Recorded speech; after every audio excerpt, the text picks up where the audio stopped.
4 സുപ്രധാന ആധ്യാത്മിക കേന്ദ്രങ്ങളിൽ നിന്നുള്ള ഘോഷയാത്രകൾ സംഗമിച്ചതോടെയാണ് ഉപനിഷത്ത് ഗീതാ മഹാസത്രത്തിനും ഭദ്രകാളി അഷ്ടോത്തര ശതനാമ ദശലക്ഷാർച്ചനയ്ക്കും തുടക്കമായത്.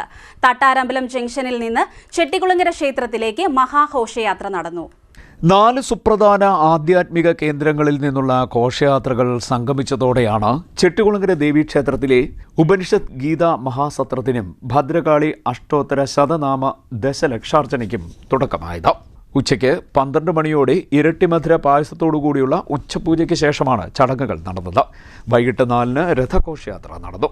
ഹരിയാന കുരുക്ഷേത്രയിൽ നിന്നുള്ള ഉപനിഷത്ത് ഗീതാ മഹാസത്രത്തിനുള്ള ഗ്രന്ഥവും വഹിച്ചുകൊണ്ടുള്ള ഘോഷയാത്ര, തിരുവനന്തപുരം ശ്രീ പത്മനാഭസ്വാമി ക്ഷേത്രത്തിൽ നിന്നുള്ള ഉപനിഷത്ത് ഗീതാ മഹാസത്രത്തിനുള്ള വിഗ്രഹം വഹിച്ചുകൊണ്ടുള്ള ഘോഷയാത്ര, കൊടുങ്ങല്ലൂർ ശ്രീ കുരുംബ ഭഗവതി ക്ഷേത്രത്തിൽ നിന്നും ദീപവും വഹിച്ചുകൊണ്ടുള്ള ഘോഷയാത്ര, മധുര മീനാക്ഷി ക്ഷേത്രത്തിൽ നിന്നും ധ്വജവും വഹിച്ചുകൊണ്ടുള്ള ഘോഷയാത്ര എന്നിവ തട്ടാരമ്പലം ക്ഷേത്രനഗരിയിൽ സംഗമിച്ചു. തുടർന്ന് മഹാരഥഘോഷയാത്രയായി ചെട്ടികുളങ്ങര ദേവീക്ഷേത്ര സന്നിധിയിലേക്ക് എത്തിച്ചേർന്നു.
താലപ്പൊലി, വാദ്യമേളങ്ങൾ എന്നിവയുടെ അകമ്പടിയോടുകൂടിയാണ് ഘോഷയാത്രകൾ എത്തിയത്. വൻ ഭക്തജന തിരക്കായിരുന്നു അനുഭവപ്പെട്ടത്. CDNet news, Kayamkulam.